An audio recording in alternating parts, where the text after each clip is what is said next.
దేవునికి మహిమ ఘనత ప్రభావం కలుగును గాక. ప్రభునందు ప్రియమైన దేవుని బిడ్డలారా, మీ అందరికీ మన ప్రభు యేసుక్రీస్తు నామమున పేరిట వందనాలు తెలియజేస్తున్నాను. అందరికి వందనాలమ్మా, వందనాలయ్యా.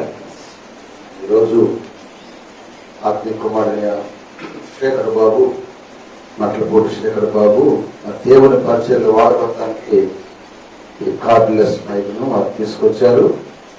ఇది ఎంత ఖరీదైందో నాకు తెలియదు, కానీ చాలా బాగుంది. దేవుడు మరి వారి కుటుంబాన్ని, వారి బిడ్డలను దీవించి వారికి గురంతల దీవెన దయచేయను గాక. ఆమె మంచిది. ఈరోజు 2వ నెల. ఈరోజు ఒక శ్రేష్టమైన వర్తమానాన్ని మనం విందాం. అందరూ కూడా దేవుని వాక్యాన్ని వినాలని నేను ప్రభు పేరిట మీకు మనం చేస్తున్నాను. హల్లెలూయా. సమయము 9 కావస్తుంది. క్లుప్తంగా దేవుని వాక్యం విందాం. ఈరోజు మరి మొదటి శనివారం, మొదటి రోజు. దేవుడు మరలా ఈ ఫిబ్రవరి నెలంతా కూడా మన దేవుడు కాపాడాలని ప్రార్థనాపూర్వకంగా ప్రార్థన చేసుకుని దేవుని వాక్యాలు ధ్యానం చేద్దాం. అందరూ తలలో వచ్చి ప్రార్థనలోకి విచ్చండి. పరిశుద్ధుడైన తండ్రి, దయగల నాయన, మీకు వందనాలు, స్తుతులు, స్తోత్రాలు చెల్లిస్తున్నాం. ఆకాశం మీ సింహాసనం, భూమిని పాదపెట్టున్నాయి. తండ్రి, మీరు చూస్తున్న దేవుడవు, మీకు స్తుతులు, స్తోత్రాలు చెల్లిస్తున్నాం. గడిచిన జనవరి నెల 31 రోజులు కూడా మమ్మల్ని అందరూ కూడా మీ బలమైన రెక్కల కింద భద్రపరిచి మీరు మమ్మల్ని కాచి కాపాడినందుకు స్తుతులు, స్తోత్రాలు చెల్లిస్తున్నాము తండ్రి. అలాగే మరలా ఫిబ్రవరి నెలలో మమ్మల్ని ప్రవేశపెట్టి ఈ రోజు వరకు మమ్మల్ని సజీవ లెక్కలు చదువు స్తోత్రాలు చెల్లిస్తున్నాం. మరి ఈ కార్డ్లెస్ మౌత్ని తీసుకొచ్చిన బిడ్డ కుటుంబాన్ని దీవించండి, బలపరచండి, ఆస్వాదించండి.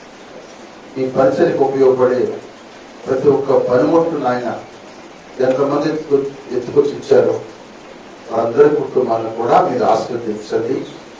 ఇవన్నీ మీ పరిచయంలో వాడబడటానికి కృప దయచేయండి.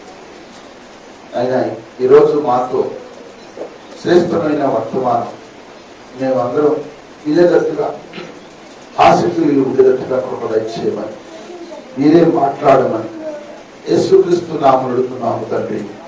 ఆమేన్. ఈరోజు పరమిత్ర గ్రంథంలో నుంచి వాక్యాన్ని ధ్యానం చేద్దాం. 4వ అధ్యాయము 2వ వచనం చదువుకుందాం. పరమిత్ర గ్రంథము 4వ అధ్యాయము 2వ వచనాన్ని చదువుకుందాం. నీ పలవరస కత్తెర వేయబడినవి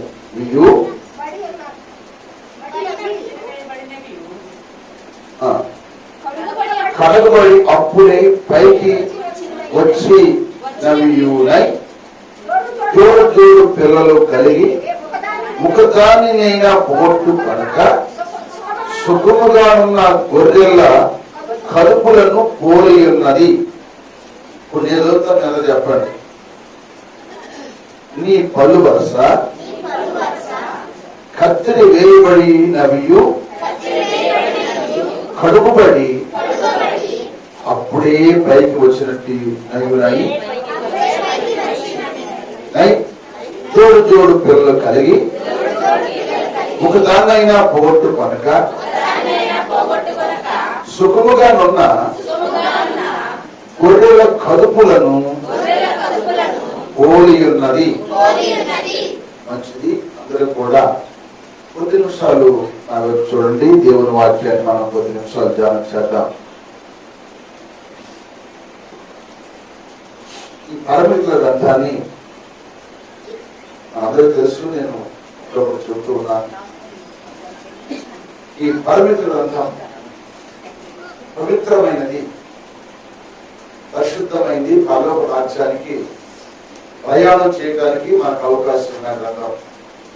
ఆది కాండం మొదలుకొని రాబడినంత వరకు కూడా 66 పుస్తకాల్లో ఈ పరమగీతాలు చక్కగా 8 అధ్యాయాల్లో దేవుడు చాలా విషయాలు చక్కగా రాసి పెట్టాడు.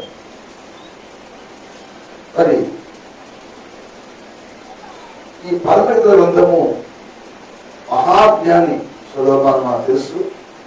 దేవుడు ఆయనకి ఇచ్చిన జ్ఞానము ఆయన ముందు కానీ ఆయన వెనక కానీ ఎవరికి ఆ జ్ఞానాన్ని ఇవ్వలేదు. అటువంటి జ్ఞానం ఇచ్చిన ఆ భక్తుడు రాసిన ఈ గ్రంథములో తన ప్రియురాలి గురించి మాట్లాడుతున్నాడు. ఏమనంటే నీ పొలు వరుస కత్తిరి వేయబడినవియు అన్నాడు. ఈరోజు మీకు చెప్పేది ఏంటంటే పలు వరుస గురించి మనము మాట్లాడుకుంటాం. ఎందుకంటే దేవుడు యుగ సమాప్తి యందు ఈ కడవ దినాల్లో దేవుడు మనతో చాలా లోతుగా ప్రతి ఒక్క గ్రామాల్లో కానీ పట్టణాల్లో కానీ దేశాల్లో కానీ ప్రపంచంలో కానీ దేవుడు తన దైవ సేవకుల ద్వారా విస్తారంగా మాట్లాడుతున్నారు. విస్తారమైన వాక్యాలు వింటున్నారు.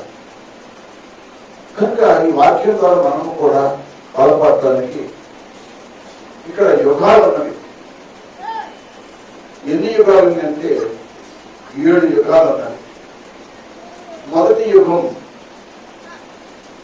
యుగం నిష్మాయుగం. నిష్పట్ట అంటే నిష్పట్టమైన యుగం అంటే నిష్మాయుగం అంటే చీకటి యుగం. అంటే దేవుడు మాట్లాడలేదు. రెండవ యుగము ఇక్కడ రాయబడే మాట ఏంటంటే రెండవ యుగాన్ని గురించి రాశాడు. మానవ యుగం రెండవ యుగం. మూడవ యుగము మనస్సాక్షి యుగం. నాలుగో యుగం వాగ్దాన యుగం. ఐదవ యుగం ధర్మశాస్త్ర గ్రంథం యుగం.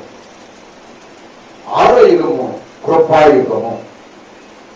ఏడవది నీతి యుగం. ఇప్పుడు 5 యుగాలు అయిపోయి మనం ఆరో యుగంలో ఉన్నాం. ఆరో యుగంలో ఉన్నామంటే ఆరో దినంలో దేవుడు మానవుని చేశాడో లేదా? ఆరో దినంలో దేవుడు మానవుని చేశాడు. ఈ ఆరో దినమున ఆరో యుగంలో ఏ యుగం అంటే కృపాయుగము. కృపాయుగం అనే మాటకు అర్థం ఏంటంటే ఇది కృపాకాలం, ఇది పరిశుద్ధాత్మ కాలం. ఈ కృపాయుగంలో మనం జీవిస్తున్నాం. ఈ కృప అనేది ఏంటంటే యేసు ప్రభువే కృపాయుగం. సోదరు చెప్పండి, యేసు ప్రభు వారు కృపా దేవుడు. ఆయన లోకానికి వచ్చి 33 సంవత్సరాలు జీవించి ఆయన సువార్తను ప్రార్థించి లేఖనాలు చెప్పిన ప్రకారంగా ఆయన శ్రమలు పొంది ఆయన సిలువైపడి చనిపోయి 3 దినాలు తెలియలేసి మళ్ళా రాబోతున్నాడు. ఆయన వెళ్ళిన తర్వాత వచ్చిన దేవుడు ఎవరంటే ఆదరణకర్త అంటే పరిశుద్ధాత్మ దేవుడు.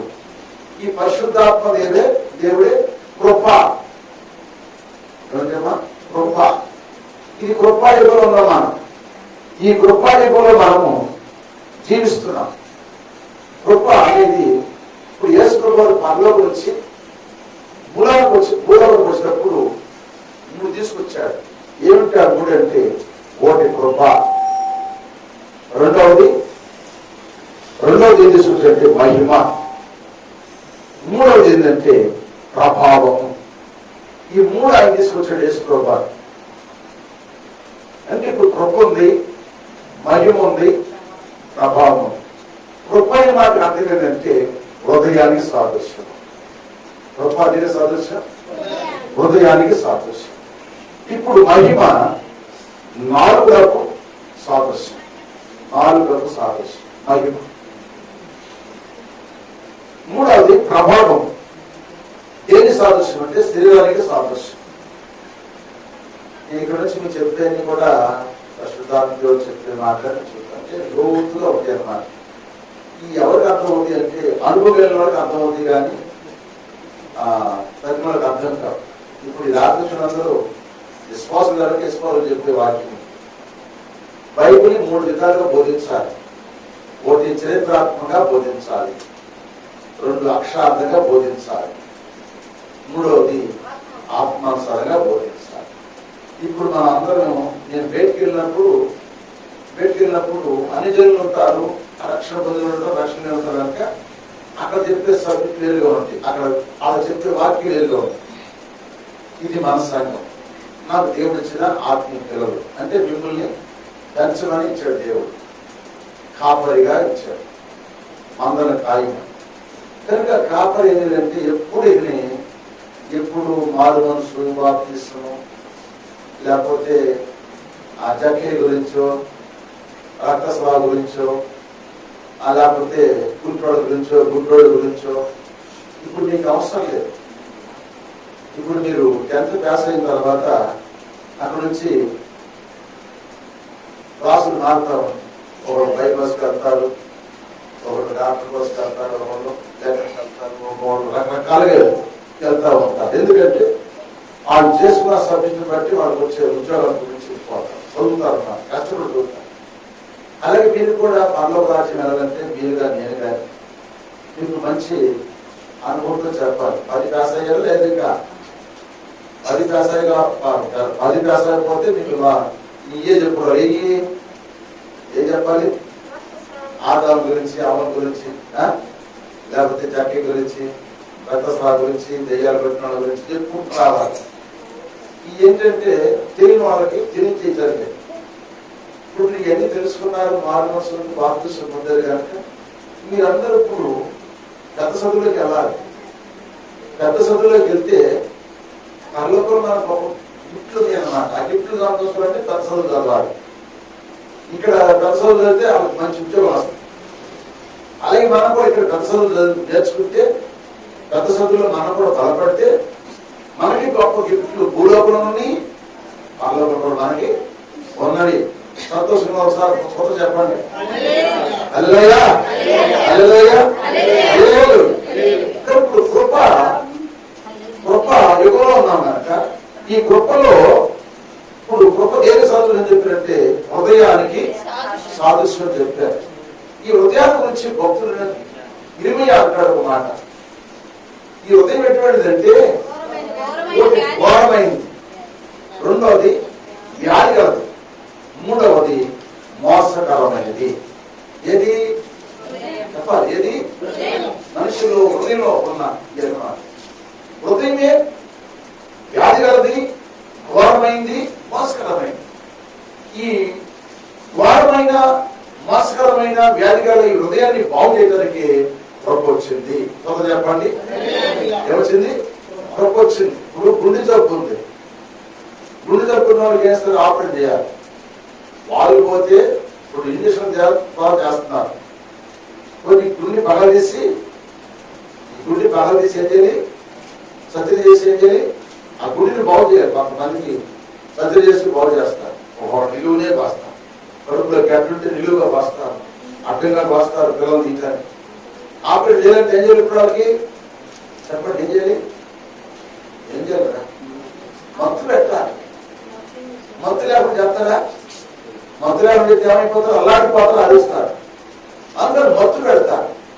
మత్తు పెట్టి ఆ ఏ వ్యాధి దాన్ని మత్తులో వాళ్ళు తీసేదాకా కూడా మనకి నెప్పిది అవ్వదు, వాళ్ళు చేసేదాకా కూడా మనకి తెలియదు అన్నమాట. అలాగే ఈ హృదయాన్ని బాగు చేయడానికి ఇది ఘోరమైనది, ఇది వ్యాధి గలది, ఇది మోసకరమైనది కనుక దీన్ని బాగు చేయడానికి కృప వచ్చింది. చూద్దాం, చెప్పండి, ఏమొచ్చింది? కృప వచ్చింది. కృప మనం బాగు చేస్తుంది. అందుకే ఆ భక్తుడి ప్రవక్త అయిన ఆ గొప్ప ప్రవక్త ఆ మాట చెప్పారు. హల్లెలూయా. ఆ మాట ఎక్కడుంది? ఎక్కడుంది? 8వ గ్రంథము 17వ అధ్యాయం చదువు. అన్నిటికంటే మోసకరమైనది, ఘోరమైన వ్యాధి కలది, దాన్ని గ్రహింపగలవాడెవడు? ఒకని ప్రవర్తనను బట్టి వాని క్రియలు ఫలము చొప్పున ప్రతీకారము చేయుటకు యెహోవాను నేను హృదయం పరిశోధించువాడను. ఆయన హృదయాన్ని పరిశోధించువాడు, అంతరింద్రియములను పరీక్షించువాడను. ఆయనే కనుక. అందుకని ఈ హృదయాన్ని బాగు చేయడానికి ఏమొచ్చిందంటే కృప సంభవించింది. కృప లేకపోతే మనం బాగుపడే వాళ్ళని. రెండోది ఏంటి? మహిమ. మహిమ అనగా నాలుక. మన నాలుక సరిగా ఉంటే అంటారు, నోరు మంచిదైతే ఊరు మంచిది, నోరు చెడ్డదైతే ఊరు చెడ్డ. అందుకని నాలుగు బాగుండాలి. నాలుగు ఎటువంటిదంటే అగ్ని లాంటిది అన్నాడు యాకోబు 3:3 అంటాడు. నాలుగు ఎటువంటిదంటే అగ్ని లాంటిది. అగ్ని నాలుగు అని చెప్పాడు. అది చిచ్చు పెట్టిందండి. పప్పులు చక్రాలకి చిచ్చు పెట్టింది నాలుగు. కానీ ఈ నాలుగు సంజయడానికి ఆ మహిమల దేవుడు మహిమలు తీసుకొచ్చాడు. అది మన అవయవులలో ఉంచబడిన పాప ప్రపంచమై సర్వ శరీరమునకు మాలిన్యము కలుగజేయుచు అది ప్రకృతి చక్రమునకు చిచ్చుపెట్టెను. అది కనుక ఈ నాలుగు సంజయడానికి మహిమ తీసుకొచ్చాడు. అందుకే మార్త అంటాడు, మార్త నువ్వు నమ్మినలా దేవుని మహిమ చూస్తావా. ఒక మహిమ చూడాలంటే దేవుని మనం నమ్మాలి. అందుకే ఒకటి కృప, రెండు మహిమ, మూడవది ఏంటి ప్రభావము. ప్రభావం దేని సదృశం అంటే శరీరం సంబంధించింది. ఈ శరీర సంబంధం వ్యాధి ఎవరికి వచ్చింది? శరీర సంబంధం వ్యాధి ఎవరికి వచ్చింది? రక్తస్రావంలోకి వచ్చిందా లేదా? మాట్లాడు తల్లి. రక్తస్రావంలోకి వచ్చింది. ఎన్ని సంవత్సరాలు రక్త రోగం వచ్చింది ఆమెకి? ఎన్ని సంవత్సరాలు బాగుపడింది? 12 సంవత్సరాలు బాగు. తన దేవుడు డబ్బంతా ఖర్చు పెట్టింది. అంతా పోయినా కూడా వ్యాధి తగ్గలేదు. ఇప్పుడు ఆ వ్యాధి తగ్గాలంటే ఎవరి నుంచి రావాలి? ప్రభావము యేసయ్య నుంచి రావాలి. అందుకే యేసయ్య ఆ దేశానికి వస్తున్నప్పుడు ఆ అనుకుంది అక్కడ మనసు, కనీసం నేను ఆయన వస్త్రం చెంగు ముడితే బాగుపడతాను అని నమ్మకం తెలియంది. వస్త్రాన్ని ముట్టింది. ఇప్పుడు యేసయ్య అన్నాడు, పేతురు నన్ను ఎవరో ముట్టారయ్యా, నాలో ఉన్న ప్రభావము అంటే నీ శరీరం బాగు చేసేది ఏదంటే ఆయన ప్రభావము. అంటే నీ రాగాన్ని బాగు చేసేది ఆయన ప్రభావము. నీ నాలుగును సరి చేసేది ఆయన మహిమ. నీ హృదయాన్ని బాగు చేసేది కృప. సోదరు చెప్పండి, అందరూ చెప్పాలి. ఇప్పుడు ఏం తీసుకొచ్చి వేసుకుని వస్తా? కృప, మహిమ, ప్రభావం. ఇప్పుడు కృప ఏం చేసింది? మన హృదయాన్ని బాగు చేస్తుంది. మహిమ ఏం చేస్తుంది? మన నోటి మాటలను, మన నాలుగును బాగు చేస్తుంది, మన నోటిని బాగు చేస్తుంది. మరి ప్రభావము మన శరీరం పట్టిన వ్యాధిని బాగు చేస్తుంది. ఎంత గొప్ప దేవుడు చూడండి. ఆయన వెళ్తా ఇప్పుడు ఆ మూడు ఎక్కడ పెట్టలేదు. ఇప్పుడు ఆ మూడు ఎక్కడ ఉన్నాయి? భూలోకంలో ఉన్నాడండి. కృప ఉంది, ఇది కృపాకాలం. మహిమ ఉంది, ఇది మహిమ కాలం. ప్రభావం ఉంది, ఇది ప్రభావ కాలం. కనుక ఈ మూడు కూడా విడిచిపెట్టి అయినా తండ్రి దగ్గర కుటుంబాల్సిన ఆయన కూర్చున్నాడు. కనుక ఈ మహిమ దేవుడు గురించి ఇంత గొప్ప జ్ఞానైన సులోమాన్ గారు రాసిన ఈ మాటలో ఉన్న మాట ఏంటంటే, నీ పలు వరుస కత్తిరి వేయబడినట్టు నవి, కత్తిరి వేయబడి నవీయు అన్నారు. అంటే పలు వరుస గురించి చెప్తున్నాడు. ఈ పలు వరుస అంటే పళ్ళు అటువంటి అమ్మా అమ్మా పళ్ళు అటువంటిరా మాట్లాడుతుంది నోటి లోపల. పళ్ళు వరుస అంటే కింద ఒక వరుస, పై ఒక వరుస. 2 వరుసలు దేవుడు ఎందుకు ఇచ్చాడు? ఈ 2 వరుసలు మనం ఆహారము తింటారు. పళ్ళు లేకపోతే తినలతో పళ్ళు బలమైన ఆహారం. పళ్ళు లేవనుకో, ఏమి పొలి లేకుండా పొడి అనుకో తినలుతాం ఏదన్నా ఏం తినక మెత్తటి అన్నము, మెత్తని పప్పు చారు, మెత్తని పొడలు తింటారు. కూరగాయలు కానీ సాంబార్ కానీ. మరి బొయ్యిలు తినాలంటే, నవలంటే, మాంసం తినాలంటే, కాస్త గట్టి వస్తుంది తినాలంటే, చక్రాలు కావాలన్నా పళ్ళు లేకపోతే అవుతానా? అవలేదు. కనుక పలు వరుస అనేది కత్తిరి వేయబడింది అన్నారు. కనుక ఈ పలు వరుసలో పైన ఒక వరుస ఉంది, కింద ఒక వరుస. ఇప్పుడు ఈ 2 వరుసలో ఏ వరుస కలిగి చెప్పండి? ఏ వరుస కలిగింది? కింద వరుస కలిగింది. ఇది కింద వరుస ఎందుకు కలిగిందంటే అది కదలకపోతే మనము ఆహారం భుజించలేము, పాటలు పాడలేము, ప్రార్థన చేయలేము అమ్మా, ప్రార్థన చేయలేము, పాటలు పాడలేము, ఏ ఆహారం కూడా మనము తినలేము, మాట్లాడలేము. అందుకే పలు వరుస కింద వరుస కలిగితే అన్ని వస్తాయి. అయితే ఇది అక్షరార్థంగా మాట్లాడమాట. అక్షరార్థంగా కింద వరుస కదలకపోతే చెప్పండి ఉపయోగం ఉండదు. తెరలోదనుకో వాళ్ళ కదలకున్నది ఒకటి తిరుగుతూ ఉంది. తిరిగితే గాని ఆ మధ్యలో వేసిన మినుములు గాని పెసలు గాని ఆ పిండి మెత్తగా అవడానికి తిరగాలి. ఒకటే తిరిగేది ఒకటి తిరగదు. అలాగే మనము కూడా పైవాస అక్కడ ఉన్నది కిందవాస కదిలిది కనుక మనం తిని బతుకుతూ ఉన్నాం. ఇది అక్షరార్థమైన మాట. ఆత్మానుసారంగా ఏ మాట అంటే మనం ప్రభు నమ్ముకున్నాం కనుక మనం కదిలే వరుసలో ఉండకూడదంట, కదలని వరుసలో ముందును గాక. ఎక్కడున్నారు మనం? కదలని వరుసలు ఉండాలంటే మనం స్థిరంగా ఉండాలి. యేసు ప్రభు నమ్మిన తర్వాత మరలా మనం కదలకూడదు, కదలకుండా ఉండాలి. పైవాసులు ఉండాలి కానీ కింద వాసులో ఉండకూడదు. పైవాస అంటే అల్లోకి సంబంధించిన వారు ఎన్ని శ్రమలు బాధ వచ్చినా కదలు. కింద వాసులు అనుకో వాళ్ళకి ఎన్ని శ్రమలు వచ్చినా కూడా కదిలిపోతారు. కదిలిపోయి వాళ్ళకి ఆత్మీయతలో కోల్పోతూ ఉంటారు. హల్లెలూయా. చెప్పండి, కదిలిపోతుంటారు. అంటే కదిలే వాసు ఉంది లోకంలో, కదలని వాసు ఉంది. అంటే విశ్వాసుల్లో కదిలేవారు ఉన్నారు, చెప్పాలి. కదలకుండా ఉండేవాళ్ళు ఉంటారు. కదిలేవారు ఉన్నారు, కదలకుండా ఉండేవాళ్ళు ఉన్నారు. కదిలేవాడు అంటే కాస్త కూదానికి కాదానికి చిన్న మాటనే కదిలిపోతారు. భక్తిని విడిచిపెట్టేస్తారు. భక్తిలో నిలబడకుండా కదిలిపోతూ ఉంటారు. కానీ కొంతమంది అయితే ఎన్ని వచ్చినా సరే కదలకుండా ఉంటారు. అందుకే భక్తుడు రాశాడు, కదలకుందువు సియోను కొండ వాలి, బెదరకుందువు బలమైన సింహం వాలి, యేసయ్య నీ తోడు ఉండగా చింతలేదుగా, యేసయ్య నీ తోడు ఉండగా లేదుగా. కదలకుందువు సియోను కొండ వాలి, బెదరకుందువు బలమైన సింహం వాలి. కదలకున్నాడు కానీ కదిలే బస్సులు మనము ఉన్నవాడు. ఇద్దరు వ్యక్తులు చెప్పి ముగిస్తాను, తర్వాత ప్రసంగాల్లో గొడవ చేసుకున్నాం. హల్లెలూయా. ఆ ఇద్దరు వ్యక్తులు మొదటి వ్యక్తులు అంటే దానియేలు గ్రంథం 13వ అధ్యాయము 12వ అధ్యాయము 13 చదువుతాం.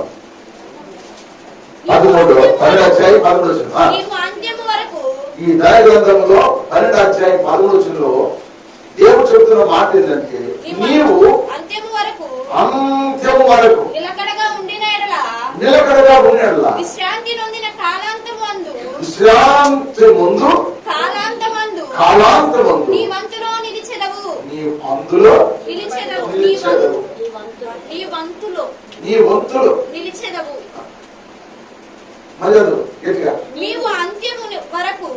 నీవు అంత్యము వరకు నిలకడగా ఉండిన ఎడల విశ్రాంతి నొందు కాలాంతమందు నీ వంతులో నిలిచెదవు. వంతులు ఉంది కదా, వంతుల ప్రకారంగా పేర్లు రాస్తారు. ఆ పేర్లు రాసి ఆ పేర్లు బట్టి ఆ వంతు ప్రకారం ఎవరు తెలిసిన ఆ పేర్లు బట్టి అంటే చెప్పండి, మనకి ఏదన్నా ఇవ్వాల్సిన ఇస్తారు. ఇప్పుడు సీట్ డిపార్ట్మెంట్ ఉంటుంది, సీట్లు రాసుకుని సీట్లు పెడతారు. డబ్బాలు వేసి ఊరికి ఆడ పోసి ఒక పిల్లల చేత సీట్లు ఇస్తారు. ఆ వచ్చిందనుకో ఆ సీట్లు అభ్యర్థి అనుకో, అమ్మాయి ఈ నెలలో నీ వంతు నీ పేరు వచ్చింది సీట్లు అని చెప్పి ఆ సీటుని బట్టి ఆ డబ్బులు ఇచ్చేసి ఆ సీటుని చించేస్తారు. అలాగే మన వంతు వచ్చే వరకు కూడా ఈ కాలాంతం అంటే మంచి దినాల్లో ఉన్నాం, అపాయకరం దినాలు ఉన్నాం అంటే అంతవరకు మనం నిలకడగా ఉండాలి. అందుకే చెబుతాడు పేతురు గారు చెబుతారు ఒక మాట. పేతురు రాసిన మొదటి పత్రిక 4:7 అంటే అన్నిటి అంతము సమీపించు కాగా మీరు స్వస్థ బుద్ధి గలవారు ప్రార్థన చేయుటకు మెలకువగా ఉండుడి. సోదరు చెప్పండి, అన్నిటికీ అంతం వచ్చేసింది. అన్నిటికంటే ప్రకృతి మీద ఉన్న ప్రతి ఒక్క జీవికి, ప్రతి ఒక్క ప్రాణికి, పంచభూతములన్నీ కూడా అంతం వచ్చే రోజు రాబోతుంది. పంచభూతాలన్నీ కూడా మిత్రమైన ఏడుతో లైవ్ అయిపోతుంది. కనుక అన్నిటి అంతం వచ్చింది కనుక నీవు ఎక్కడాలంటే చెప్పండి, నువ్వు స్వస్థ బుద్ధి కలిగి ప్రార్థన చేయడానికి మెరుగుగా ఉండమంటాడు. ప్రార్థన చేయడానికి మెరుగుగా ఉండమంటాడు. అంటే స్వస్థ బుద్ధి అన్నాడు కానీ శరీరం కాదు. శరీరం ఉండే రాగాన్ని గురించి కాదు అని చెప్పింది. బుద్ధికి ఉన్న రాగం ఉన్నది. ఇందా చెప్పుకున్న ఘోరమైన హృదయానికి ఏముందంట? ఘోరమైన వ్యాధి. అదే ఆ వ్యాధి తగ్గాలంటే స్వస్థ బుద్ధి రావాలి. ఆ స్వస్థ బుద్ధి వరకు ఏం చేయాలంటే కాలాంతరంలో నీ ఒంట్లో నీవు చదువు అంటారు. అంటే ధాన్యాలు యవన కాలం వచ్చాడు బబులోను దేశానికి. యవన కాలం వచ్చిన ధాన్యాలు మరి నెమ్మది రాజు కాలంలో ఉన్నాడు. తన కుమారుడు బెల్షాజరు రాజు కాలంలో ఉన్నాడు. ఇది నెమ్మది కుమారుడు బెల్షాజరు. ఆ తర్వాత కోరేషు పరిపాలన దర్యావేషు పరిపాలన ఉన్నాడు. దర్యావేషు అయిపోయిన తర్వాత మాదీయులు పార్శికుల రాజు దగ్గర ఉన్నాడు 4వ. 5వది కోరేషు దగ్గర ఉన్నాడు. 5 రాజులు పోయినా కూడా 5వ వాడు వచ్చేవారు కూడా కాలాంతములు మంచి దినాల వరకు కూడా తన ప్రవర్తన, తన భక్తి, తన విశ్వాసాన్ని నిలకడగా ఉంచుకున్నాడు. నిలకడగా ఉంచుకోబట్టి విశ్రాంతులు తన వంతున ఆయన నిలబడ్డాడు. హల్లెలూయా. మనం కూడా విశ్రాంతి నిలబడాలంటే ఈ 5 రాజుల్లో కూడా ఆయన ఎందుకు నిలబడ్డాడంటే 5 రూపాయలు ఆయన ఎందుకు నిలిచాడంటే తన భక్తిని కాపాడుకున్నాడు, తన ప్రవర్తన కాపాడుకున్నాడు, నిలకడగా నిలిచాడు. అందుకే అతను నిలబడుకున్నాడు కనుక అది కథలని వరుస, అది పై వరుస. సొంత చెప్పండి, అది వరుస, పై వరుస. అందుకే కొలసి రాసిన పత్రిక 3వ అధ్యాయం మొట్టమొదటి చదువుకోమా. కొలసి రాసిన పత్రిక 3వ అధ్యాయం మొట్టమొదటిలో పౌలు గారు ఒక మాట అంటారు, చదువుతారా? మీరు క్రీస్తుతో కూడా లేపబడిన వారైతే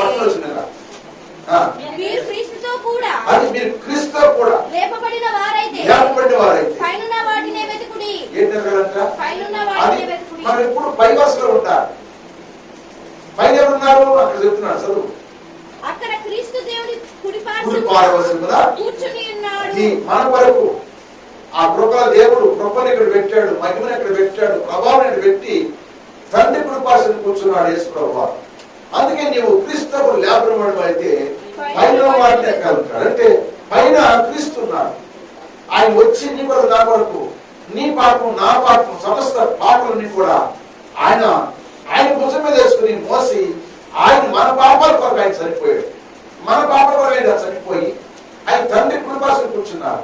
భూలోకం ఇప్పుడే ఉందంటే కృప ఉంది, మహిమ ఉంది, ప్రభావం ఉంది. కృప చేస్తున్నప్పుడు మన హృదయాన్ని వ్యాధిని స్వస్థ బుద్ధి కావడానికి పోజేస్తాం. మహిమ మన మార్పును సరిచేయడానికి ఉంచాడు. ప్రభావం మన శరీరంకి వచ్చిన రోగాన్ని బాగు చేయడానికి ఆయన అట్టుపెట్టాడు. హల్లెలూయా. ఈ 3 అట్టుపెట్టి వెళ్ళిపోయి కనుక ఇప్పుడు నువ్వు పై వరుసలో కనుక ఈ పై వరుసలో కథన వరుస ఏదంటే పై వరుస కనుక ఆ పైన వాటి కోసమే దానియేలు ఎదురు చూసి కనుక దానియేలు గొప్ప భక్తుడుగా మార్చబడ్డాడు. దానియేలు గొప్ప దీవెన పొందుకున్నాడు. దానియేలు ఎక్కడ వేసినా కూడా దానియేలు చేయగలిగిందని అపజయానికి కలగలేదు. దేవుని స్తోత్రం. హల్లెలూయా. కానీ ఇంకో భక్తుడు ఉన్నాడు, అసలు గొప్ప భక్తుడు. ఆ భక్తుడి విషయం కూడా చెప్పి నేను ముగిస్తాను. హల్లెలూయా. ఆ భక్తుడు ఎవరంటే చూద్దాం. ఆ భక్తుడు గురించి చేసుకునే వరకు మాట చెబుతాడు. చూద్దామా? చూడండి అమ్మా, లూకా సువార్త 7వ అధ్యాయం 4వ వచనం. లూకా సువార్త 7వ అధ్యాయం 4వ వచనం. అమ్మా, యోహాను దూతలు అంటే యెహోవా శిష్యులు వెళ్ళిన తర్వాత ఆయన ఎవరు గురించి? యోహాను గురించి జన సమూహముతో ఇలాగ చెప్పసాగెను. చెప్తున్నారు ఇక్కడ, మీరు ఏమి చూస్తారు? అరణ్యంలోకి వెళితిరి, గాలికి కదులుచున్న రెల్లునా మరేమి చూడవెళ్ళితిరి? సన్నపు బట్టలు ధరించుకున్న వానినా ఇదిగో ప్రశస్త వస్త్రము ధరించుకొని సుఖముగా జీవించువారు రాజగృహములలో ఉందురు. అయితే మరేమి చూడవెళ్ళితిరి? ప్రవర్తన అవును గాని ప్రవక్త కంటే గొప్పవాడు మీతో చెప్పుచున్నాను అన్నారు. అంటే ఇప్పుడు యోహాను గారు దేనికి పోల్చాడు? యోహాను గారు లోపల వచ్చారు, యేసు వారు మాట అడిగారు, వెళ్తున్నారు. తర్వాత చెబుతా మాట ఏమడిగారో చెబుతాను తర్వాత. మీరు చదువుగారు. యోహాను గారు అంటే ఎవరు? స్త్రీలగని వారి అందులో చెప్పండి, నీతి మంతుడు ఎవరంటే యోహాను గారు. ఎవరు కుమారుడు? జకరియా ఎలిసబెత్ పుట్టినవాడు. యేసు ప్రభు వారి కంటే ముందు 6 నెలలు ముందు పుట్టాడు. ఆయన ఎన్ని నెలలు పుట్టాడు? 6 నెలలు ముందు పుట్టాడు. ఆయన మొట్టమొదటిగా సువార్త తీసుకొచ్చాడు. అడవిలోకి వెళ్ళి కేకలేస్తాడు. ఏమని కేకలేస్తాడు? పరలోక రాజ్యము సమీపించింది కనుక అందరూ మారు మనసు పొందుడి, దేవుని సువార్త నమ్ముడని కేకలు వేస్తూ వచ్చింది ఒక శబ్దం అని. ఆయన యోహాను గారు. యోహాను గారు ఎన్ని పత్రికలు రాశాడు చెప్పండి? యోహాను గారు ఎన్ని పత్రికలు రాశాడు? 5 రాశాడు. ఏంటి 5 అంటే? ఒకటి యోహాను సువార్త, రెండవది యోహాను రాసిన మొదటి పత్రిక, మూడవది యోహాను రాసిన 2వ పత్రిక, 4వది యోహాను రాసిన 3వ పత్రిక, 5వది 5 పుస్తకాలు రాసినవంటే యోహాను గారు. ఈ యోహాను గారు ఒంటి రోమ చర్మాలు మళ్ళకు దట్టి కట్టుకుని అడవి తేర తిన్నాడు, మిడతలు తింట సువార్త బోధించాడు. ఉన్నది ఉన్నట్టుగా బోధించాడు, గట్టిగా బోధించాడు. ఆయనలో ఏమి లేకుండా అన్నాడు. యూదులు శాస్త్రులు పరిచయం సర్దుకు వచ్చినప్పుడు అన్నాడు, సర్ప సంతానమా అన్నాడు. ఏమన్నాడు? సర్ప సంతానం, దేవుని సంతానం అని అనలేదు. సర్ప సంతానమా, రాబోతున్న వారి గురించి మీకు గుర్తు చెప్పిన వాడేవాడు. మారు మనసు దగ్గర పని మీరు పాలించండి, లేనిలా చెట్టు వేసిన గొడ్డలి ఉంచబడింది, నరికి అగ్గిలో పడవేస్తున్నాడు. ఆయన చేతులు ఆయన చేట ఉందని కళ్ళం బాగు చేసి కూర్పాటు పడతానని యోహాను గారు వాక్యం బోధించాడు. గట్టిగా బోధించిన వాడు యోహాను. అటువంటి యోహాను బాప్తిస్మం ఇస్తున్నప్పుడు యేసు ప్రభువు వచ్చాడట. తెలుసు చెప్పండి. యేసు ప్రభువు వచ్చాడు. యేసు ప్రభువుని అక్కడే చూశాడు. ఇదిగో ఏమన్నాడంటే, ఇదిగో లోక పాపాన్ని మోసుకుపోయే దేవుని గొర్రెపిల్ల. యోహాను సువార్త 11:29 నుండి చెబుతున్నాడు. ఎవరు చెబుతున్నారు? యోహాను గారు బాప్తిస్మం చేశాడు. మరునాడు యోహాను యేసు తన వద్దకు రాగా చూసి, ఇదిగో ఏ పాపం అంటే? లోక పాపాన్ని మోసుకుపోయే దేవుని గొర్రెపిల్ల వస్తున్నాడు. ఆయన నాకంటే ప్రముఖుడు గనుక నాకంటే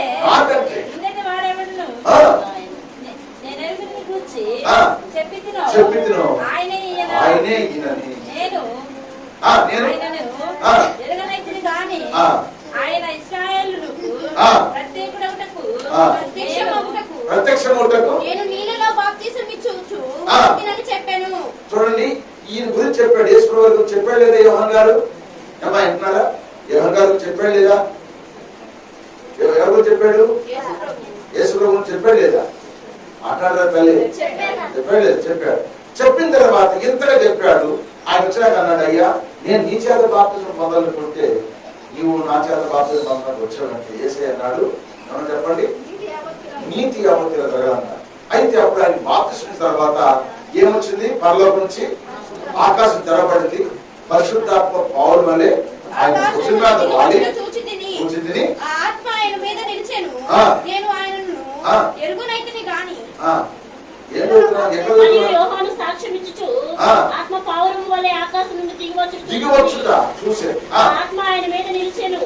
నేను ఆయన ఎరుగనైతిని కానీ నీళ్ళలో బాప్తిసం ఇచ్చుటకు నన్ను పంపినవాడు ఈ ఎవరి మీద ఆత్మ నిలుచుటకు చూతునో ఆయనే పరిశుద్ధాత్మను బాప్తిసం ఇచ్చేవాడని నాతో చెప్పాను. హల్లెలూయా. ఇంత చెప్పాడు యోహాను గారు. ఎవరు చేసుకోవాలని చెప్పాడు. నీకు అర్థం చెప్తాను. ఇంత చెప్పిన వాడు ఆకాశం తెరబడింది. మత్తయి సువార్త 3 అంటాడు. ఆయన అక్కడ 11 అంటాడు. మత్తయి సువార్త 3:11 అంటాడు. ఆకాశం తెరబడి పౌరుడు పరిశుద్ధాత్మ పౌరు ఆయన మీదకి వచ్చి, ఈయన నా ప్రియ కుమారుడు. నేను నీళ్లలో మీకు బాప్తిసం ఇచ్చుచున్నాను. అయితే నా వెనుక వచ్చుచున్నవాడు నాకంటే శక్తిమంతుడు.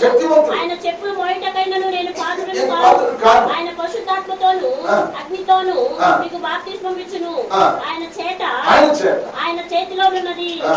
ఆయన తన కళ్ళమును బాగుగా శుభ్రం చేసి గోధుమలను పొట్టులో పోసి ఆరని అగ్నితో పొట్టును కాల్చివేయునని చెప్పాను.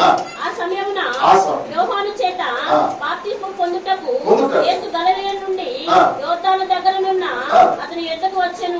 అందుకు యోహాను, నేను నీ చేత బాప్తిస్మము పొందవలసిన వాడనై ఉండగా నీవు నా యొద్దకు వచ్చుచున్నావా అని ఆయనను నివారించి చూసెను గాని యేసు ఇప్పటికి కానిమ్ము, నీతి యావత్తు ఇలాగు నెరవేర్చుట మనకు తగి ఉన్నదని అతనికి ఉత్తరం ఇచ్చెను. కనుక అతడు అలాగు కానిచ్చెను. యేసు బాప్తిస్మము పొందిన వెంటనే నీళ్లలో నుండి ఒడ్డునకు వచ్చెను. ఇదిగో ఆకాశం తెరవబడింది. దేవుని ఆత్మ పావురము వలె దిగి తన మీదికి వచ్చుట చూశాడు. మరియు ఇదిగో ఈయనే నా ప్రియ కుమారుడు, ఈయన యందు నేను ఆనందించుచున్నానని ఒక శబ్దము ఆకాశం నుండి వచ్చెను. ఇవన్నీ అన్నాడు. ఎవరిదా చెప్పండి? యోహాను గారు అన్నాడు. యేసుప్రభు అంటే ముందు 6 నెలల ముందు పుట్టినవాడు. కడుపులో ఉండగానే మరియమ్మ వర్ణం చెప్పినప్పుడు ఏం చెప్పండి? మరి మెప్పి వర్ణం చెప్పిందో కడుపులో ఉన్న జకరియా అంటే ఎలిజబెత్ కడుపులో ఉన్న యోహాను ఏం చేయడం? కడుపులో ఉన్న గోత్రశాడు వేసలేదా? మాట్లాడు వేసాడు. అక్కడ ఎరిగినవాడు, ఇంత తెలిసిన వాడు, ఇంత గొప్ప ప్రవక్త, ఎవరు ఇంత గొప్ప ప్రవక్త ఏసే ఎరుగున్నాడు. ఈయన వారి పాపాలు మోసుకుని దేవుని కోరికలు చెప్పాడు. ఆయన బాప్తిస్మం ఇచ్చాడు. ఆకాశం తెరబడ్డ చూశాడు. పౌరు రూపంలో పరిశుధాత్మ మీద నాటం చూశాడు. ఈయన నా ప్రియకుమారుడు, ఈయన నేను ఆనందిస్తున్న సంగతి ఇవన్నీ చూశాడు, విన్నాడు. ఇంత గొప్ప ప్రవక్త యోహాను గారు. ఈ యోహాను గారు ఇప్పుడు హేరోదు గారు పిలిచాడు. ఎందుకు? సువార్త చెప్పమని. అప్పుడు ఆయన సువార్త చెప్పడానికి వచ్చి యోహాను గారు హేరోదు రాజు దగ్గర కూర్చుంటాడు. హేరోదు రాజా, నువ్వు మంచివాడివే, ప్రజలకు మనసు దృష్టిలో చాలా మంచిగా ఉన్నావు, కానీ నీ హృదయం మంచిది కాదు. ఎందుకంటే నీ తమ్ముడు భార్య అయినా యోగ్యం నువ్వు ఉంచుకున్నావు. ఇది అన్యాయం. నీ తోడుకుంటున్న తమ్ముడు భార్య ఉంచుకోవటం అన్యాయం కదా అని గట్టిగా చెప్పినట్ట వాక్యం. అంటే ఉన్నతున్నట్టుగా బోధించాడు. ఎవరు? యోహాను గారు. అంత వాక్యం జంపులో గాని పరిశుద్ధాత్మ నింపుదలలో గాని అవి ప్రత్యేకించిన వాడు. అడవి తెలు తినేవాడు, గడతలు తినేవాడు, ప్రత్యేకంగా తోదెత్తి కట్టుకుని ప్రత్యేకం ఉన్నవాడు. అంత గొప్ప ప్రవక్త. స్త్రీలకైన అందరిలో కంటే నీతి మొదలు పేరు పొందిన వ్యక్తి. ఇప్పుడు ఆ వ్యక్తిని గురించి యేసుప్రభువు ఎందుకన్నాడు ఈ మాట? ఏంటి యోహాను గురించి చెప్తున్నాడు? మీరు ఎందుకు వెళ్తున్నారు అరణ్యంలోకి? గాలి కలుగుతున్నా వెళ్ళినా రెల్లంటే రెల్లి పోల్చిన ఎవరిని చెప్పండి? ఎవరిని పోల్చాడు రెల్లికి? యోహాను గారిని రెల్లికి పోల్చాడు. ఇంతవాడు, ఇంత గొప్పవాడు. అమ్మ ఈ వాక్యం నుంచి నాకే గుండు బదిలేసిపోయిందమ్మా. ఇంత గొప్పవాడు, ఇంత గొప్పవాడిని యేసుప్రభువు ఏమన్నాడు? ఇప్పుడు చెప్పలేమన్నాడు? గాలి కలుగుతున్న రెల్లుతున్నారు కదా మీరు. ప్రవక్త కంటే గొప్పవాడు ఇక్కడ ఉన్నాడు కదా. నా దగ్గర రాకుండా అన్నకి ఎందుకు వెళ్తున్నారు మీరు? ఆ కదులుతున్న గాలి కలుగుతున్నారు. రెల్లి అంటే గడ్డిపోస. గడ్డిపోస గాలి ఏం చేసి చెప్పండి? కదిలితే లేదా? మాట్లాడతాలే. గాలి కదిలిపోయింది. అటు కలిగింది, ఇటు కాలితే ఇటు కాలితే ఇటు కదిలిపోయింది. అటువంటి వాయుతలకి వెళ్ళారు మీరు అంటే ఇప్పుడు నీ దేని పోల్చాడంటే గడ్డి పోల్చాడు, కదిలే వాసు పోల్చాడు. ఎందుకు పోల్చాడంటే ఈయనకు సందేహం వచ్చింది, అందుకే పోల్చాడు. ఏంటా సందేహం అంటే యోహాను గారిని ఎప్పుడైతే చెరసాలలో హేరోదు రాజు బంధించాడో, బంధించినప్పుడు శిష్యులు పంపాడు, దూతలు పంపాడు. ఎలా పంపాడు? యేసు గారి దగ్గరికి పంపి ఏమన్నాడు చూడ. అక్కడ 7వ అధ్యాయము చూడమ్మా. 7వ అధ్యాయము లూకాసు వార్త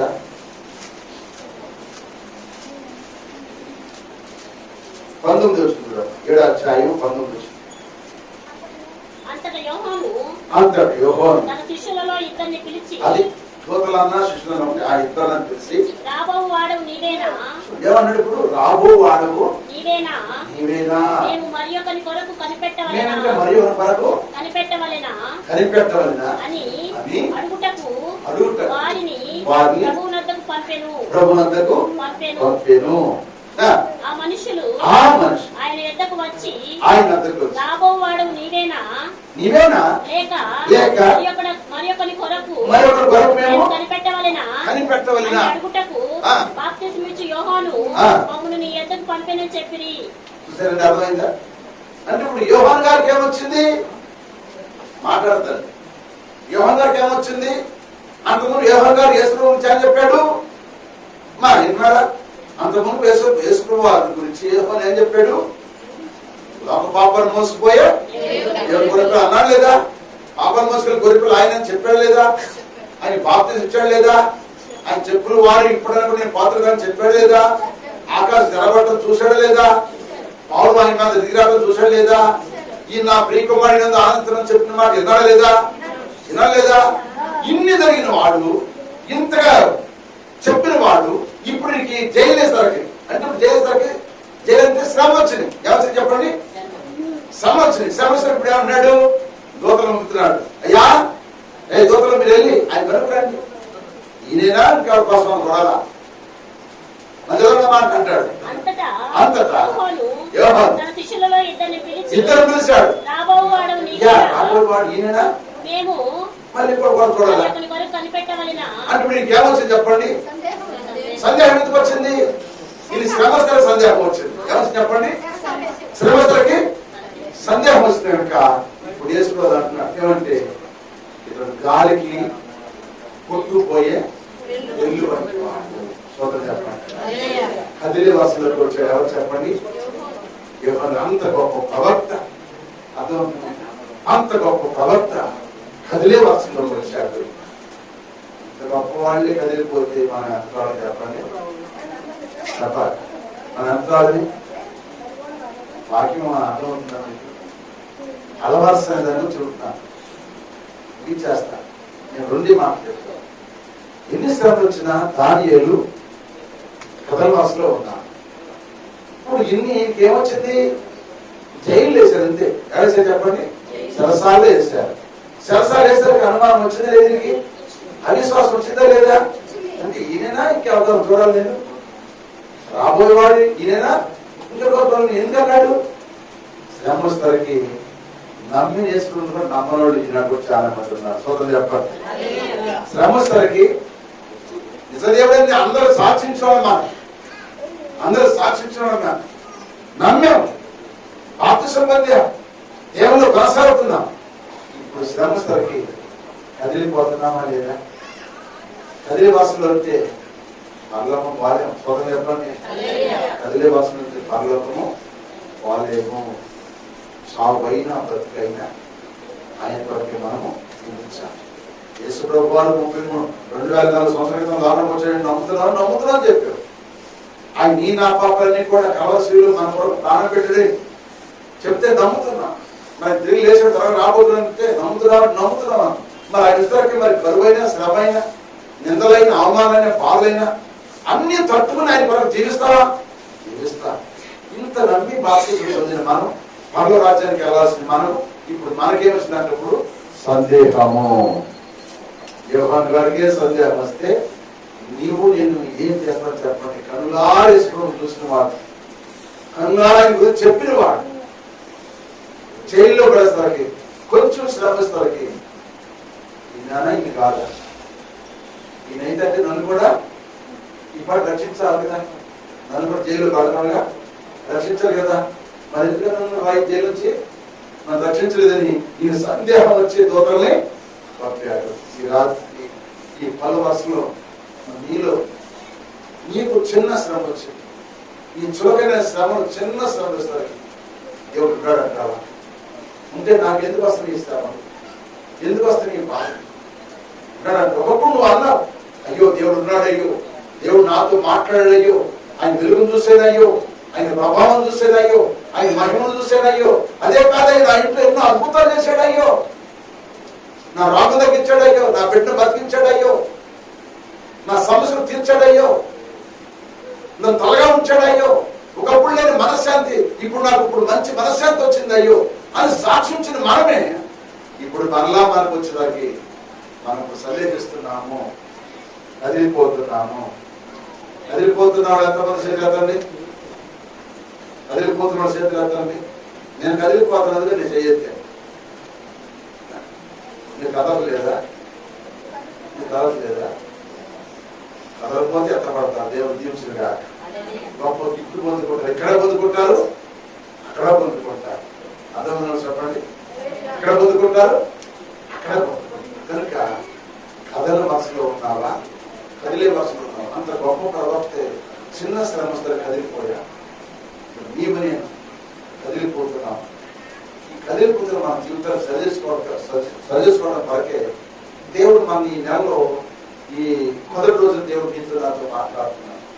ఇంకే మనం దేవుడిని పెట్టిన విశ్వాసం మనం కదలకుండా ఉండాలి. వస్తే స్వాతంత్రం నిధులు వస్తాయి, అయినా మనం తట్టుకోవాలి.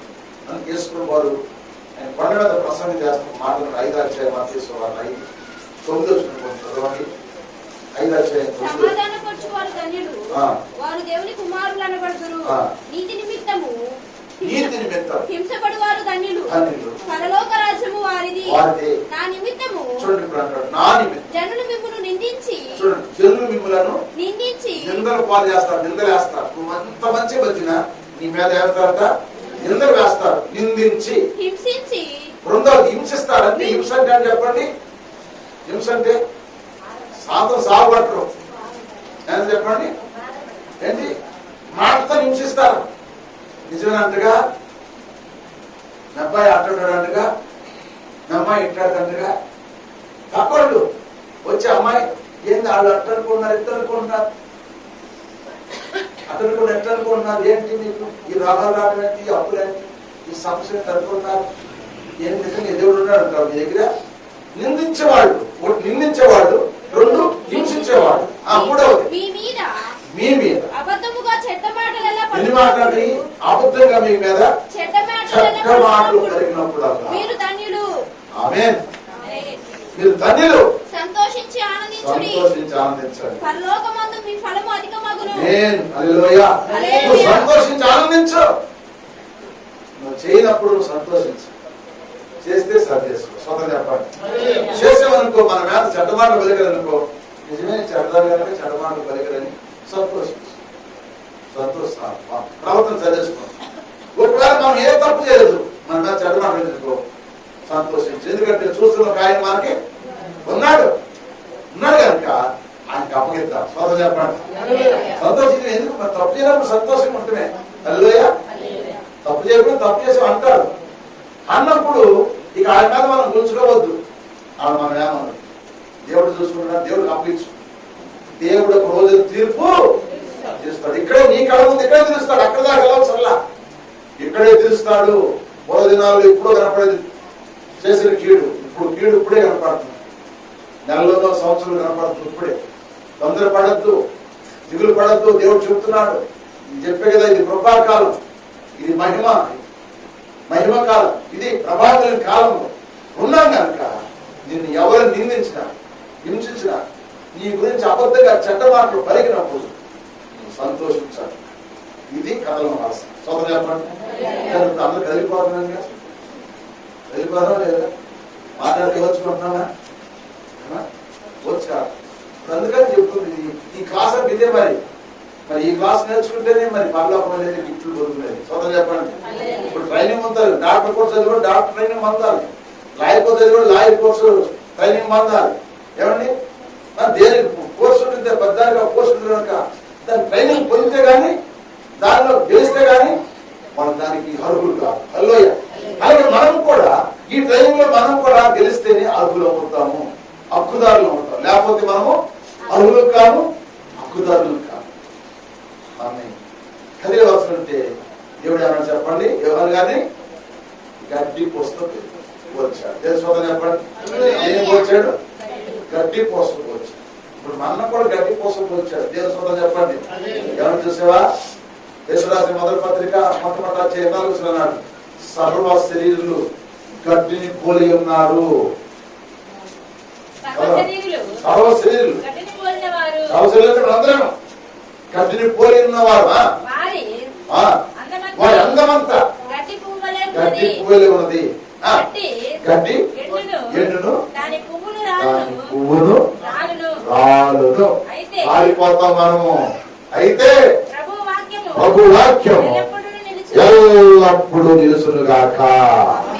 హల్లెలూయా. ఎల్లప్పుడు నిలుసునుగాక. వాక్యమే నిలుస్తుంది. సమస్యలందరూ గడ్డిని పోలిన్నారు. అందుకే యోహాను గారు గడ్డి పోల్చాడు. అంత గొప్ప ప్రవక్త గడ్డిని పోలితే పోల్చబడితే నీ విశ్వాసం, నా విశ్వాసం, నీ వచ్చే అవిశ్వాసం, అపనమ్మకం ఎంత ఉందో నీకే తెలుసు.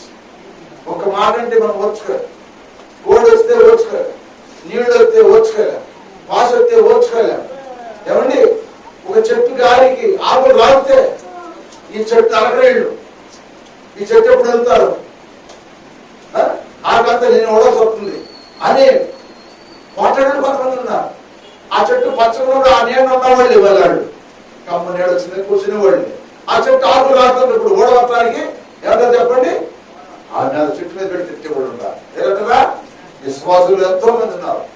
శ్రీమంతి బిడ్డారా, ఈ ట్రైనింగ్ లో నువ్వు గెలిస్తేనే, అందుకే లోతైన విషయాలు చెప్పమన్నారు. ఫలవర్ష కత్తిరేయబడాలంటే సామాన్య కత్తిరి గురించి రేపు చెబుతారు. స్వతం చెప్పండి, కత్తిరేయాలి, ఫలవర్ష కత్తిరేయాలి. ఈ ఫలవర్ష అంటే కదిలే వర్షం ఉంది, కదల వర్షం. దీన్ని ఏం చెబుతా, ఈ కదిలే వర్షం ఏం చేయాలి, కత్తిరేయాలి. కత్తిరేయాలి కనుక కత్తిరి గురించి రేపు చెప్పుకుందాం. హల్లెలూయా. కనుక ప్రియమైన బిడ్డలారా, ఈ రాత్రి చెప్పిన వర్తమానం ప్రతి నువ్వు కదల వర్షంలో ఉన్నావు, కదిలే వర్షంలో ఉన్నావు. ఇద్దరు భక్తులను చూపించారు. ఒక భక్తుడు దానియేలు, ఒక భక్తుడు యోహాను. సోదరు చెప్పండి, ఒక భక్తుడు దానియేలు, ఒక భక్తుడు. ఆ భక్తుడు 5 రాజుల కాలంలో జీవించాడు. ఈ భక్తుడు 5 పత్రికలు 5 పుస్తకాలు రాశాడు. యేసుప్రభువుని కళ్ళాలు చూశాడు. సోదరు చెప్పండి, ఇంత భక్తుడు చిన్న శ్రమ జైలేసరికి ఈయన కాదా అంటారండి. అందుకే యేసయ్యనాడు కదిలే వరస, గడ్డి పోచాడు. ఎల్లంటే గడ్డి పోచాడు. ఎందుకంటాడు, యోగో గడ్డి తనకంటే అల్పుడైన వాడే పరలోక రాజ్యంలో ఉంటాడు. ప్రభునందు ప్రేమించండి. ఈ వర్తమానంతో నీవు ప్రవర్తనాలు జాగ్రత్త పడాలి. జాగ్రత్త పడకపోతే మోసం దొరుకుతాడు. చాలా దొరికిన మోసం. జాగ్రత్తగా దేవుడు సాగిపోదాం.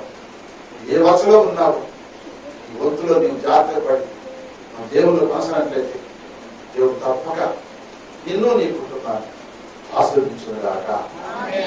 ప్రార్థన చేసు. అందరూ ప్రార్థనలో ఏకరించి ఏ వసలో ఉన్నావు నీ మనస్సాక్షి నీకే తెలుసు. ఎప్పుడైతే మనస్సాక్షి ఇవ్వమని చెప్పారు, ఎవరు చెప్పవచ్చు, నీ మనసే నీకు సాక్ష్యం ఇస్తుంది. నువ్వు తప్పు చేసేవనేది లేకపోతే తప్పు చేయండి, నీ మనసే నీకు సాక్ష్యం ఇస్తుంది. మనస్సాక్షి ఇవ్వకూడదు. రాత్రి ఈ చెప్పండి వర్తమానం బట్టి కదిలిపోతున్నావా, కదలకుండా ఉన్నవాడి స్త్రీ కానీ పురుషుడు కానీ ఆశాన్ని నష్టపడుతుంది. అందులో రాజ్యం ఉంటుంది. భూలోకంలో కూడా వారు దీవించబడతారు, ఆశ్రయించబడతారు. ఇక్కడ నీకు అన్ని ఇక్కడే నీకు అన్ని ఇచ్చే వెళ్తాడు. ఇక్కడ అనుభవించమంటాడు. నేను ఇక్కడ అనుభవించిన తర్వాత నాకు తీసుకెళ్తాడు.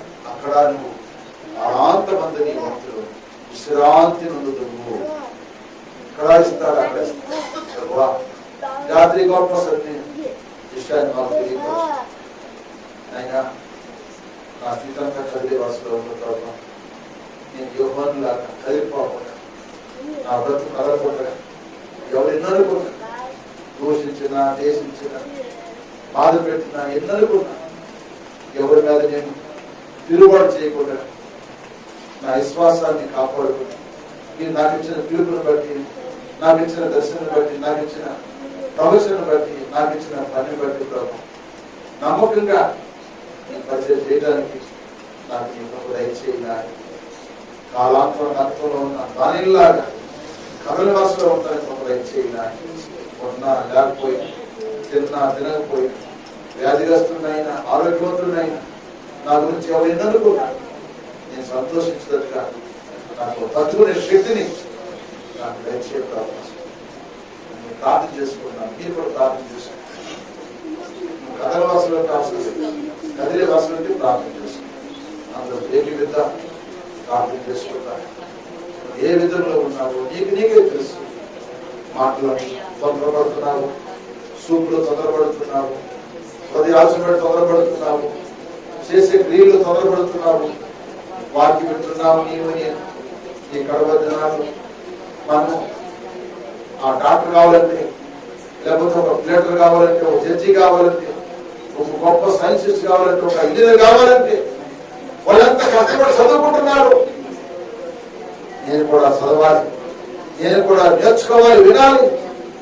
నేను సిద్ధంగా ఉండాలి ప్రభు. కష్టపడాలి ప్రభు. ఎవరు అనుకున్నా కష్టపడాలి, నవ్వుతూనే బ్రతకాలి ప్రభు. అటు తట్టుకునే శక్తి నాకు దయచేయ ప్రభు. నేను శరీరం తట్టుకోలేకపోతున్నాను ప్రభు. నీ ఆత్మ నాలో ఉంటే తట్టుకుంటానయ్యా. నీ ఆత్మ నాలో లేకపోతే తట్టుకోలేనయ్యా. తట్టుకునే శక్తి నాకు దయచేయ ప్రార్థన. అందరూ ప్రార్థనలోకి వచ్చారు.